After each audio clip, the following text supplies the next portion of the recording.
It's like this admission to the micro callings you have not only in the workplace, but in your role as an individual contributing to the betterment of society.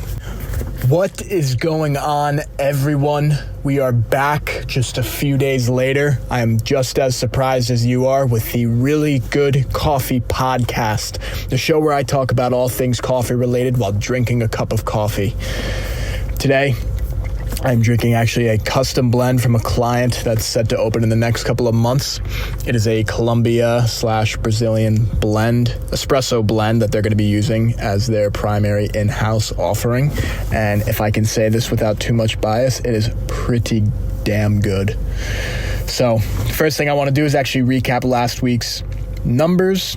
We sold 601 pounds of coffee. If we're looking at the same time last year in April, we sold 674 pounds of coffee, which is more. But if we're actually looking at the grand scheme of things for the month of April, we are averaging more coffee this year than we did previously. That number is set to continue to grow as the season continues into the summer and then ends with a bang in December, obviously with the holidays. That's just because we're based at the Jersey Shore. Naturally, people are going to be more active in this area once it gets warmer outside. They're going to more stores. Just what it is. So the first main topic that I actually wanted to cover today, it's a situation that I find myself running into more and more as I dive deeper into this business. And it's the idea of staying on whatever issue you might be facing and just generally staying on top of things. And if that sounds pretty vague, that's okay, because I'm about to give you a few examples of really just what I mean by that. So on Monday, my coffee tech sent me a text saying that 3 of the machines that I ordered for another client that's set to open in the next couple of weeks is receiving their machines relatively soon, which was incredibly helpful. For those of you who don't know, a coffee tech is someone that you usually buy machines from, have them come in and service your clients' espresso machines. With the coffee business, the way that it works is with a lot of these roasting companies, as you grow, you don't just sell coffee anymore. You're also selling machines, service, other things that go along with that whole process. But because we are so small, I use a lot of third-party companies to do these jobs because I just don't have the time or extra capital laying around to bring that all in-house. So sent me a text, gave me an estimate on the time frame, told me to have a good week, and it was great. It was super helpful, and I thought, man, that was very convenient. So I did the exact same thing with the client. I let them know their machines are going to be coming in this time, expected to arrive on this date. The estimated site survey and installation of the machines are going to be on May 7th. And they were very, very happy. They posted actually even on their social media, tagged us. We get free promotion. Everybody wins. Okay. This is a incredibly simple thing that happened that I didn't even do much to do it, but it's something it can really just help you go the extra mile when you're communicating with any client. And it's just being on top of it. It's a subtle way of saying, listen, we're thinking about you, we haven't forgotten, and just the occasional check-in of letting them know what's going on within the entire process. Because a lot of times you can get lost when you're just going about your day, you have 20 other tasks that you need to do, and it really does make a difference. So the next example is actually with another client we recently got. They are a golf course, and we are only offering their specialty higher-end coffee offerings. So for those of you who don't know, single origin coffee are these artisanal coffees. They're more delicately grown. They have a lot more flavor usually and significant flavor notes. So the idea behind that is you don't need to combine any other origins with these coffees in order to create a complex blend. The individual coffee itself actually has a lot of these complex flavor notes that you would find in other sort of blends, but this time it's just from one farm in one country and one specific area. So that's the only thing we're supplying this client right now. I checked in. I said, hey, how are you guys doing? Just want to make sure everything's going well. If there's anything that we can do to help improve your coffee program, please just let me know. And they were very happy. They let me know they appreciated me reaching out, and they actually said that they want to start ordering cold brew from us as well. So cold brew is something that we don't offer for our retail offerings yet, but it is something that we do offer to a few wholesale clients. And the idea is we are looking to grow that. And it's not a big order. It's not a large amount of volume of coffee, but I don't care because that's not really the goal that I have with these people.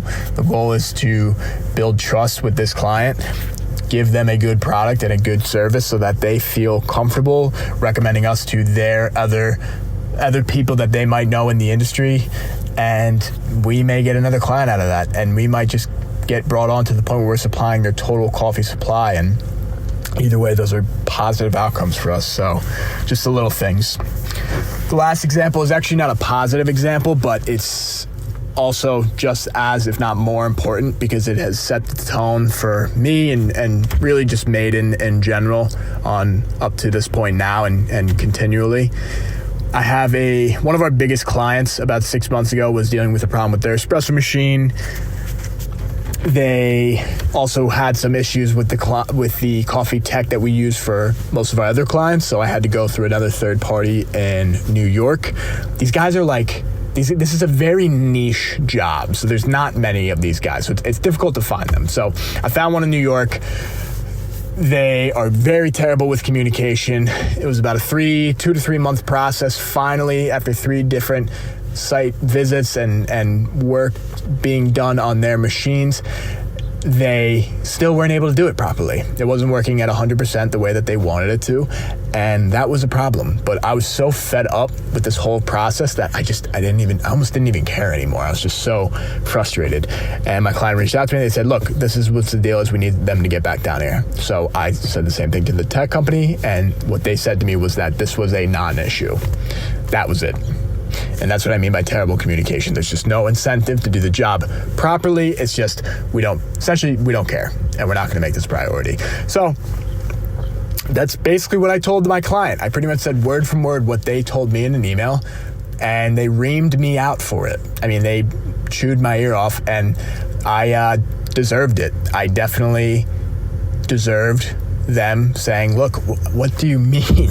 Like, what do you mean this is a non-issue? We're your client. We're serving your product. If we can't serve your product the way that we want to, why would we use you? And they're exactly right. If they have a problem, I have a problem, and it's my responsibility to get it fixed. Even if it's not in-house, even if I'm not in control of that tech company, I hired them to do a job on my client's work, and if they can't do it properly, it falls back on me. So that's what I told these guys, and then finally they were able to get back down there. I don't even think they fixed it 100% properly, which, who knows, but, well, no, that's not true. I know they didn't do it 100% properly, but they got it to the point where these guys were satisfied enough to keep using this machine, and it worked out in the end. But again, it's these examples where hopefully you guys don't need to go through this similar sort of process to understand the importance of these little habits that I'm talking about, because it's a shitty feeling to go through knowing that you might lose one of your biggest clients in these situations, but it can be avoided if you just address these little issues, if you answer these emails as soon as they hit your inbox, if you reply to these wholesale inquiries, if you just reach out to a client before any issue comes up just to see how they're doing. I'm telling you, it makes the world of a difference, and I really do think it's been a huge reason for our success lately and our improvements on communication. I really do think it's been a huge factor in the trajectory of where we've been going lately.